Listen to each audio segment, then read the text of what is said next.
All right. Jack Mascone is the dynamic entrepreneur behind Blockhead Sports, which is the NFT technology that is gamifying the fan experience of both viewing and playing fantasy sports, as well as providing an opportunity for its community to profit in the process. Jack, thank you so much for taking the time, dude. What's up? Thank you for having me. I've been paying a ton of attention to what you're doing, and I think it's cool to see kids our age take that route right after college. I think people, especially with podcasts and whatnot, like do stuff and then they have a really cool perspective on things and they start a podcast, but to just jump right into it is pretty cool. Yeah, man, thanks for having Cool. me. I'm excited to chop it up. Yeah, man. No, I appreciate that. Yeah. Some background. I guess me and Jack connected probably close to how long has Blockhead been around? We'll get into it later, but what, eight months? I think January? I don't know. I think we got in touch probably Yeah, yeah. yeah, January. Yeah. Yeah, I think we went public in March. Cool. Okay. Yeah. So this was a big 2022 focus. Cool. Yeah. So yeah, man, what the first question I always kind of like to ask, well, first we'll go over kind of goals. We'll dive into what it means to kind of gamify the fan experience. I think that's like a really cool aspect as far as what you're behind. What Blockhead is, why it's important. We'll assess the current state of entrepreneurship. I definitely want to hear your take on that, especially as a college student, and doing what you're doing. And then the opportunities in Web3 for what was your other background, coming out of the professional gaming arena. So now, yeah, man, what are you most excited about right now? With respects to Blockhead or just life? I'd say in general. Yeah. Yeah. Yeah. Honestly, dude, I'm trying to go play college tennis. I'm probably going to transfer to do so to Fordham if it all works out. Mm-hmm. And I'm excited to just, be an athlete and compete again. I think, between gaming and running a business, you don't lose sense of perspective or what makes you happy, but your emotions are super volatile and they're ultimately dependent on a lot of other people. And I think, especially a sport like tennis and just like being able to compete in a real environment it really makes me happy. And I'm excited to get the season started. So I'm really excited for the spring. I've been, working out a ton and trying to get my body in shape, for that. So I would say, outside of anything business related, that's definitely what I'm most excited for. Cool, man. Yeah, that's a really interesting take because you're gonna be playing college sports, doing what you do on the business end. Has college sports always been the goal? I think growing up, I loved sports, and the plan was probably to go play collegiately, somewhere in some sport, some way. But once video games became such a big part of my life, that shifted. But I think I was an athlete my whole life. I'm happy things have come full circle and I have this opportunity. Yeah. Cool, man. Now let's talk about the current ventures. So yeah, I kind of want to talk about what exactly Blockhead Sports is, and then why you started it. Yeah, so Blockhead is a fantasy sports league using popular sports video games. And by owning a player, you have the ability to actually socially sports bet on the player that you own. And I think what's really unique about Blockhead is it introduces a social way to, sports bet and engage with fantasy sports. Both of which ultimately have a barrier of entry that stems from some form of capital. So to create an ecosystem where it's a free to play, where you're still exposed to the emotions and the upsides of sports betting, is something really cool. And I'm really excited to see this develop. And I think, we could definitely revisit this in some time. Yeah. Sports or social sports betting and bypassing traditional gambling business models to create something that, through different revenue streams backs the value of the currency at which you bet. is going to become a lot more popular. So I think like, betting with virtual currencies that, like Blockhead have exchangeable value in a specific marketplace, is a super interesting thing because there's a ton of ways when you're dealing with something that's not direct money to get people to engage with the product. And there's never been a better time to leverage user engagement than right now. I think there's so many ways to monetize in so many different platforms. And with Blockhead, we're using Twitch, we're using our own website, our app, we're selling assets, and like the ability to just open up, revenue streams and ultimately put them back into the product. And like I said, give users a really low barrier to entry way to engage is something really cool.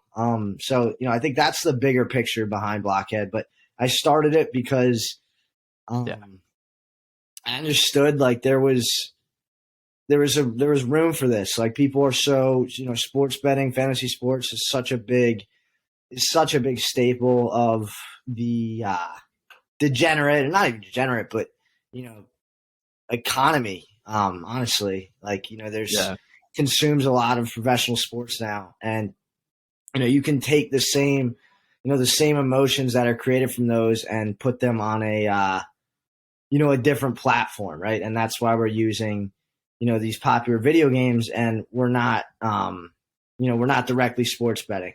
So I think that's really cool, and I think the ability to customize, the players and the teams, and ultimately allow for companies and athletes to brand themselves through Blockhead is pretty unique. Also, it allows people and brands to invest in something that's not as significant as a traditional professional sports league, but has relative similar upside of, hey, if you own a team in this league that has X amount of live viewers, right? Like, your ownership is betting on the fact that the league is going to accrue more viewership, and ultimately your ownership stake is going to be more valuable if you own a team. Like if you have a clothing brand, if you have a personal brand, if you whatever it is. So I'm excited to see more companies get involved, and as we delve into more sports and ultimately scale to more people.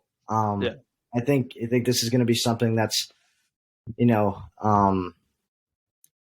a staple in the gaming sports viewing audience. Yeah.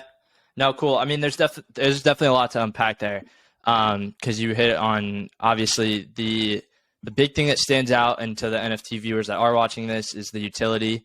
You could just go back through that last 4 minutes and really see the different ways you're able to use this NFT. What couple things? The creator economy, I think, is where you were really diving into what is a big pull with the NFT, and like how the creator economy influences it. And like you're talking about reach, like you said, you guys are on how many different platforms? It's Twitch, Discord, Twitter, Instagram, websites, 6 different platforms. So then, in a sense, asset like sales, so inherently OpenSea. Yeah, right. Like, and then in addition to the NFT marketplaces, right? Like to actually go get it. Now what I really liked was that you guys are opening up to brands. I think that's really cool because I would say it allows the brands to get involved with the NFT space, but also their customers, right? So like now if they're marketing that they have an NFT hockey team, I think that's more pull for when you buy their product, like in a sense, if they become part of the Blockhead community, now they can really have an opportunity to become part of that brand's like hockey kind of community. So I really like what you guys did there as far as bridging that, because I think to invest in NFTs, and especially to start one, it takes a lot of homework. So like, I want to know where your NFT journey got started and kind of why you took an interest in it. Yeah. I didn't do much homework, to be honest. And, I feel like when I was getting involved in the blockchain, crypto, NFT space, everyone was putting out these collectible projects, and it was all hype, and people were basically betting on the fact that if they could get it early, and there was hopefully the value would go up and they would sell it and they would flip it, and the value would go up because people thought of them like like a like a I don't even know what to compare it to, but there was this value put on these digital assets that it was almost a gamble. It was a gamble. Like, hey, when is this going to stop appreciating? So that was when I was involved, and everyone was so big on marketing and how can we build hype for these projects. And I was like, eventually this isn't sustainable. Like, it's just a supply and demand thing, and it's a matter of time before people stop wanting to spend money on something that doesn't have much true value.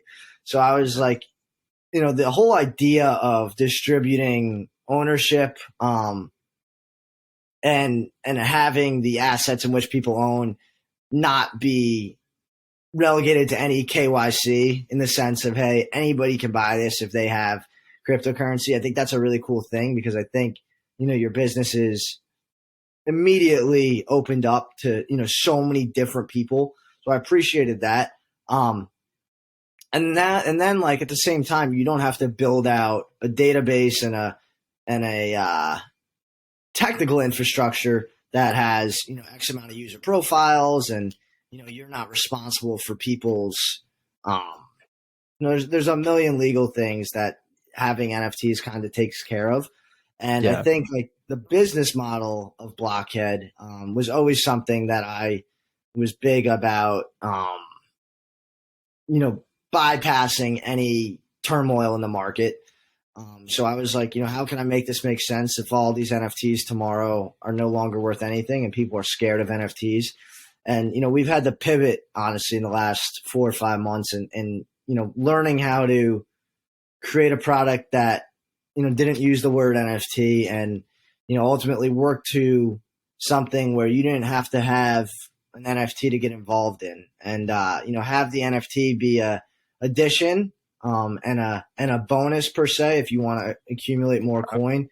But there needs to be more ways for people to get exposed to the ecosystem beyond, having to, own a cryptocurrency wallet and go through a lot of things that, people have lost a lot of money doing, and dealing with the security of, blockchain and the whole 9 yards. So I think, just to go back to your question, there wasn't too much homework, but I saw the value in distributing ownership in a very natural way and having a marketplace ultimately that a lot of people were using. And I just, tried to capitalize on that. So it's interesting to see, how things have changed in the past 10 or so months. But, I'm happy they did because, to be honest, the competition, even if X amount of money was being put into something, like when the competition's, that intense, there's only a matter of time before huge brands come and take it over who have so much, marketing collateral and spending capital. So I think this is a really unique time to, actually build out a product that, once people adapt to the upside of blockchain technology and, people are a little more comfortable and there's a little bit more of a seamless way to interact with this stuff. Blockhead's already built out, right? And we're not, competing from the starting line versus, whatever, if whatever of these companies makes a similar product. Yeah, that's a really good way of looking at it. Because like I think Gary Vee said from the beginning, it's a long-term game. 99% of the projects are not going to be around, in like within the first year. And people, like, because we hadn't been through the first year, they were so more apt to be like, no, this is going to be good. Like we're going to ride this hype all the way, like yada, yada, yada. Or they could have been on the other side, and you could have said the same thing. But yeah, like my opinion on it was, it hadn't been around long enough for there to be waves. So if you are going to get involved, like get involved, but like you said, have that mindset where this is a long-term game, spend time building in that hype. So now you guys can just, while it's quiet, continue to grow. Right. So, cause there will be a time where this comes back, like the market as a whole. I also see that, like with the more implementation of the metaverse and like it's starting to become a little more common, I think the ownership side of it will passively start to happen in people's lives, and then the NFT side of things really starts coming to play. So like you're in a good market in the just the sports industry as a whole. People constantly want to game, people want to play. Like it's entertaining and it's fun. And then the ones that are just art and like, you know, they're not, I don't want to say just art, but they don't hit on one of those, they're not solving a problem or fulfilling a need, I would say, that is natural, then yeah, it's going to take till it's completely fully oriented. And then they'll start looking at those again. And you're right. Everything popped at the beginning because of the hype and like everyone's doing it. So I'm going to do it. Multiple people can own this and own multiple, which is cool. But like people only want to pay attention to 2 or 3. Like they're not going to follow each and every project. Got tiring. But cool, man. Now what I would say, let's touch on your background in gaming a little bit and how it's helped. How would you say it's helped you with developing Blockhead? Because you guys are, you know, you've created like you said, a play to earn game here. And I'm just curious, like, if you can dive into that at all. Yeah, so I think, you know, directly with gaming, I've learned to appreciate what sells in games. Yeah. You know, what keeps gamers coming back, what gets gamers to spend money, what annoys gamers, like understanding consumer habits is super important, obviously. But I think more importantly, you know, was just being on a gaming team actually, and you know, learning how to be, you know, a better teammate and a better leader in an environment I'd never been in. Interesting. You know, like there's one thing to play sports, there's another thing to be on a esports team. You know, you have to be a lot more dynamic as a person, honestly. So I learned a lot about myself, and I learned a lot about how to, you know, interact with a lot of different people and be a leader to a lot of different people, and have, you know, create an image that was respectable but approachable. You know, I learned the importance of transparency in a workforce, and you know why, you know, how to set an example with, you know, without being, you know, too overbearing. And so there's a lot of intangibles that I think, you know, it sharpened up by just being in that environment. And that's probably the biggest takeaway that, you know, allowed me to do something like this. Because like ultimately, like, you know, I'm not a developer, you know, I'm not a graphic designer, I'm not a great marketer. You know, I don't post on social media that much. Like, you know, there's a lot of things that you need a lot of people to buy in to, you know, create a company that sells ultimately. And, you know, in something like this, in a startup, you know, you don't have, you know, millions of dollars in capital to just pay your way essentially. So you need people who are going to buy into the bigger picture here. And, you know, I would like to think, you know, I've created a team that's bought into one another. And, you know, I think beyond just me, like creating an environment, like I said, that's predicated on transparency, where, you know, my CTO is very good friends with, you know, the person who does my graphic design work. And just creating a work environment like that is super important. So understanding, you know, how to do that is probably my biggest takeaway and appreciation from gaming, as much of a divergence as that sounds. Yeah, no, it's really cool because you don't get those takes on gaming unless you talk to people that are seriously into it.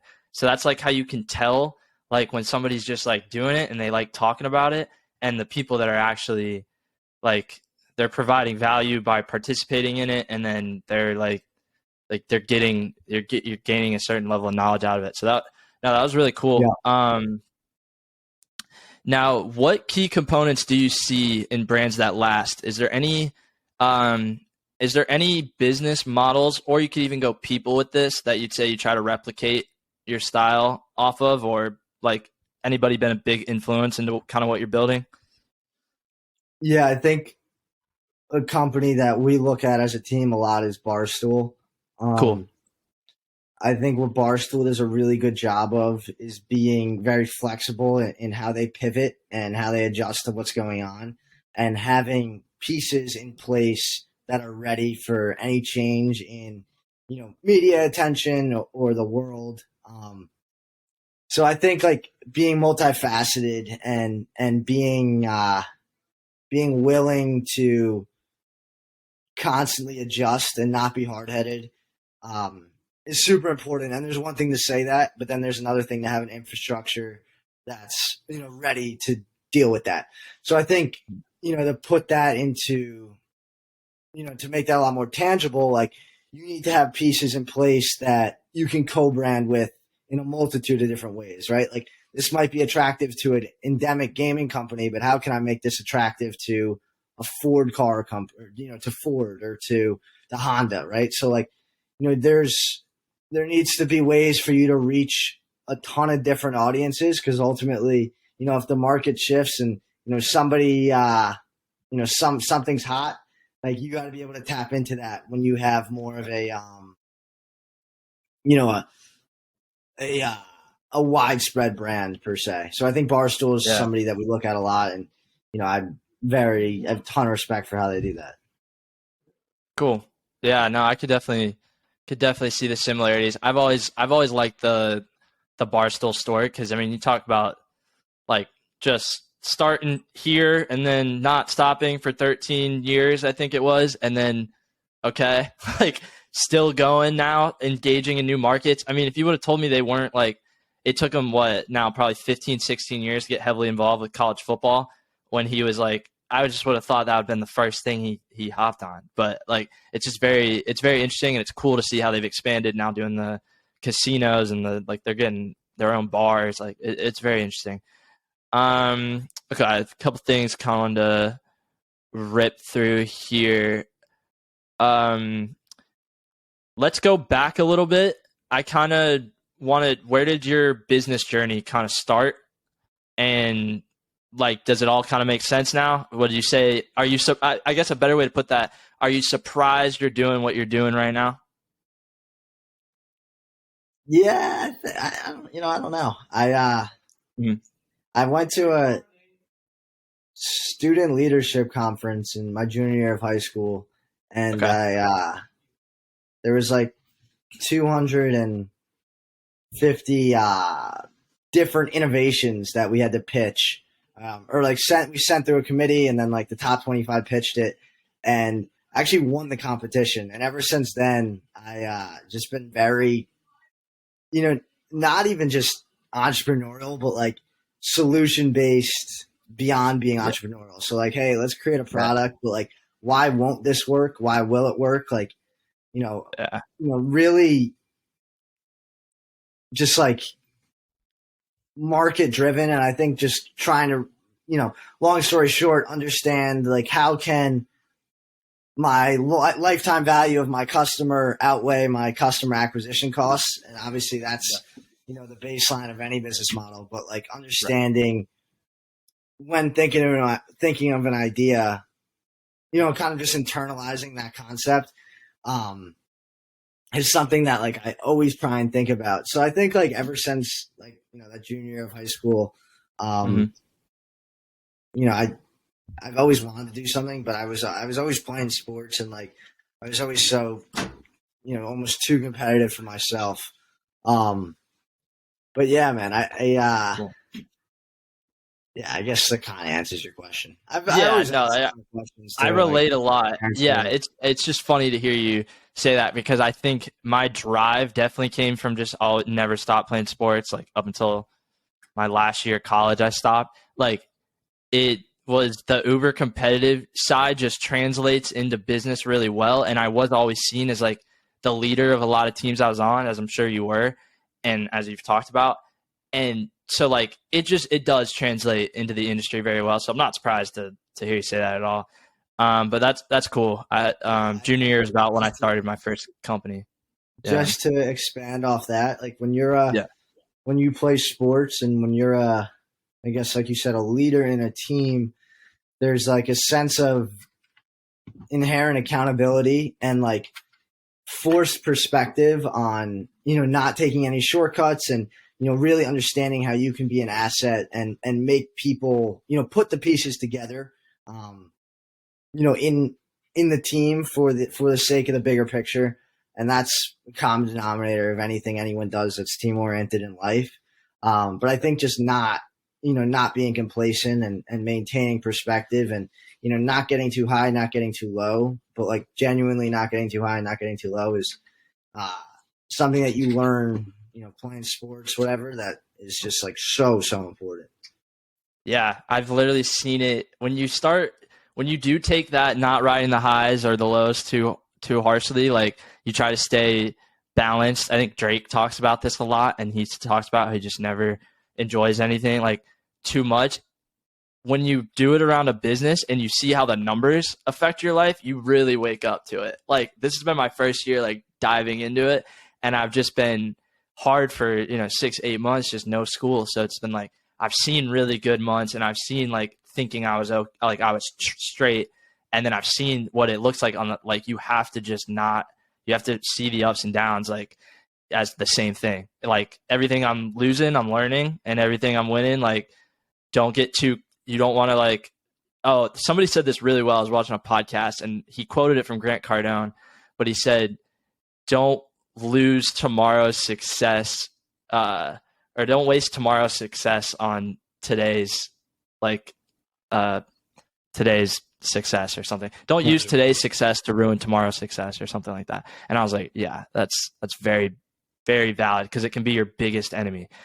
Okay. You've touched on what would you say is a skill everyone needs to be an entrepreneur today? Like 2022, like if you want to start from ground zero, what's one skill you think you have to have a shot at making it?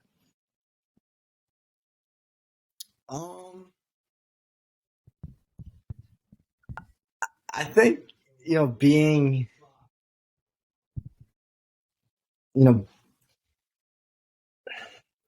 really doing your research per se and homework and outlining, like creating a true outline of, your business model and doing research on comparative markets and frankly, like understanding your customer acquisition costs and, what it's going to take to even start. I do a decent amount of research on successful and failed companies, like more from a backbone view. And I think, just capital runway is so important, understand not getting to, being very planned out and not getting too eager to spend money. Like there's a ton of ways to not spend money. If you're going to spend money, spend money on, marketing costs, but like really understand those marketing costs and I think like, create a really transparent business model, create a transparent deck and connect with people and, don't start just to start, like be very calculated because, there's a lot of fish in the sea and, it's easy to spend money and you're, by nature of starting a business for the first time and this is just from my experience, like there's stuff that you wish you did differently and there's so many learning points. Like avoid is, and this sounds so counterintuitive, but avoid those learning points. And you can avoid those learning points by being transparent about your next move. And a lot of people want to help, like get on LinkedIn and, it's so easy to connect with people, just, reach out and yeah, man, I think, I just think being calculated would probably be my best advice. Yeah, that makes sense. I agree because there's so much more, because there's so many more ways to do so many different things. Like there's a great opportunity in that. And there's also people that are going to abuse that. And you have to be able to navigate around those people and find out who's like really good for what you're trying to build and like who's not.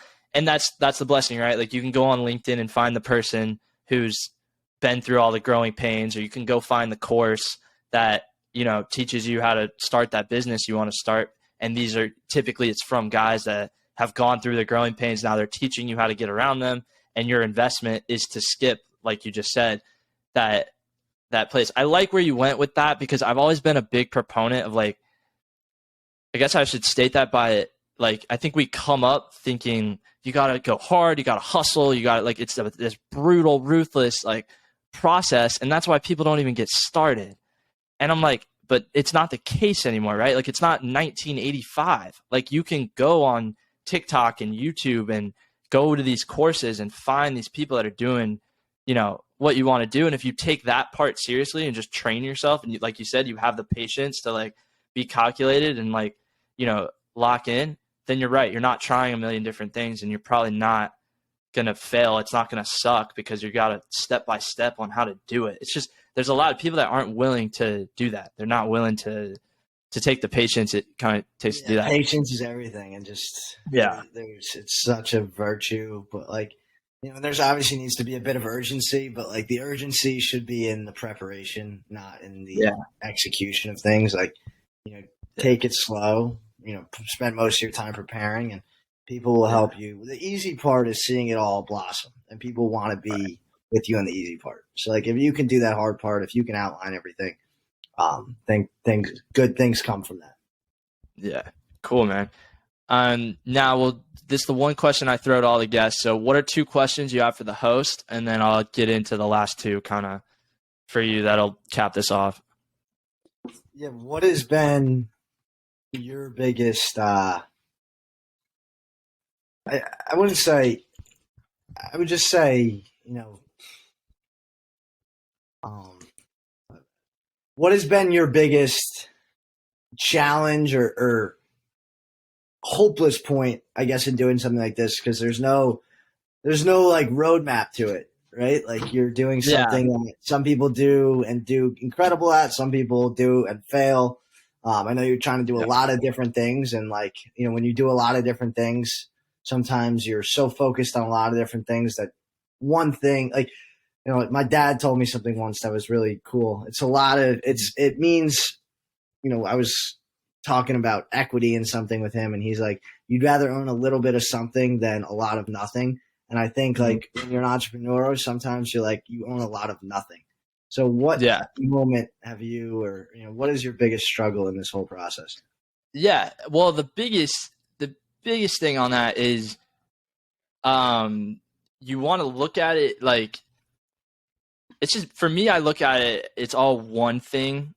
It's just, it's cool because my one thing is being like, in a sense, it is being the dynamic entrepreneur, where I see, I know how to utilize it a bunch of different ways. There's a book I read called The Art of Profit, and it's where you make a product one time and you sell it 10 different ways. And so, like, in my head, when I wake up, like, every morning, that's all I'm doing. I've got this network, I've got services to back it up, and I know how to leverage social media to grow brands. How we do that, social media is very different, and it changes every week. So it's client by client. Here's what they need this week, and here's what they're going to need next week. It's not necessarily just doubling down on Instagram. Instagram's 5th in reach, right? But YouTube Shorts are hot right now, and they're about to flip the switch on TikTok. So guys like me, like I said, I'm able to see stuff like that and implement it, and then, like, it all is kind of one thing. But yeah, the biggest challenge is it's the noise. I mean, I think there's a lot that goes into just taking things day by day. And I think my worst weeks are when I get too far ahead. I have grown to just appreciate, if you are busy that day, good. You don't have the idle time to question what you have to do. So I just kind of look at every day now as, like, that's why I want to answer that, is, like, the biggest challenge is taking things day by day and staying locked in. You can fix it by just having a schedule. When things come up, I schedule them, and then, you know, what's tomorrow look like, crank it out, see what new comes up, and take it from there, right? When you have your back against, it's not that I have my back against the wall, but it's not that I'm doing anything.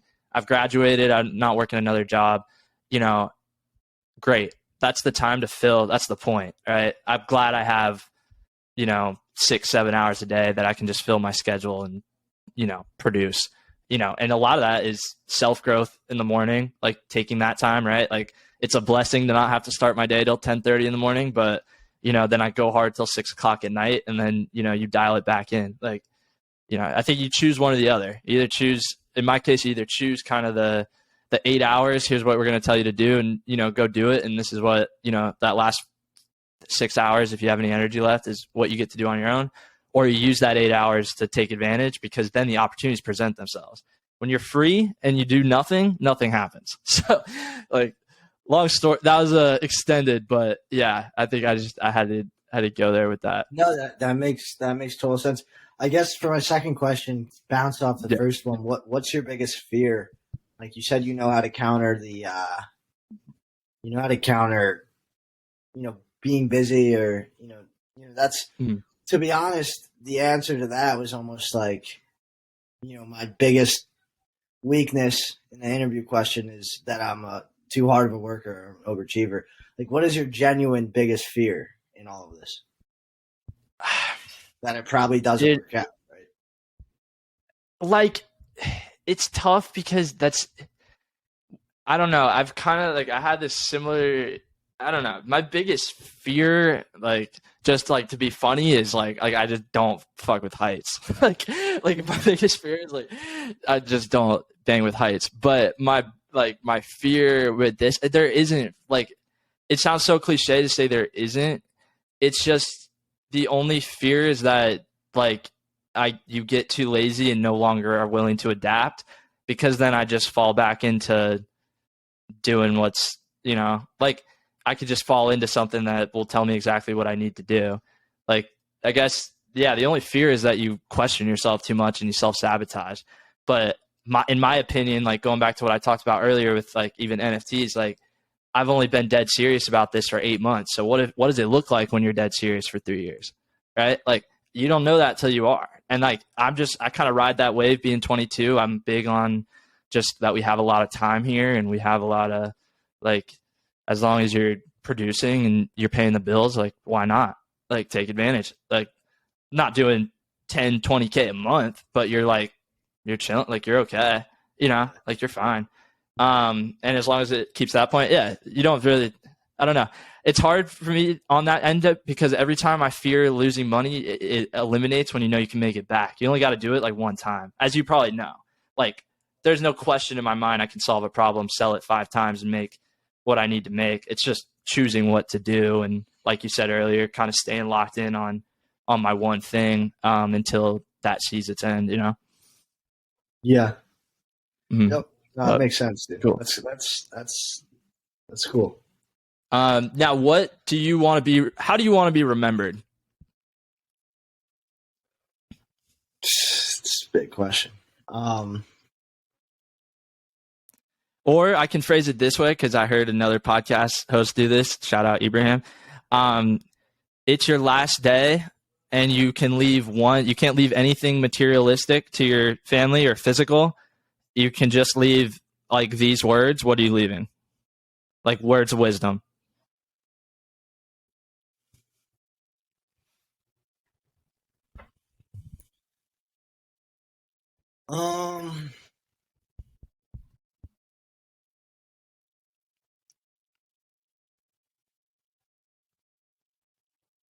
Work hard, play hard, and everything happens for a reason. Perfect. I love it. All right, Jack, plug us in. Where can we connect with you? At Jack Mascone, at JackMascone on all my socials. And then, check out Blockhead if you guys get a sec. We're launching our new season November 14th, Sunday, or November 13th, Sunday, sorry. Super excited for that. We got a lot of new improvements, and we'll keep you guys updated with that. I'm really excited to see where we are, though. Or I know where we are. I'm really excited to see how people respond to the changes we've made. I'm excited for you, man, because like you said, you guys are putting action in an environment that's relatively quiet, and I think when there's not a lot of attention, there's a lot of attention to gain. So that would be my biggest, watching it. Take advantage of the fact that there's not other NFTs that are popping off with, 5 different platforms and doing Twitch streams.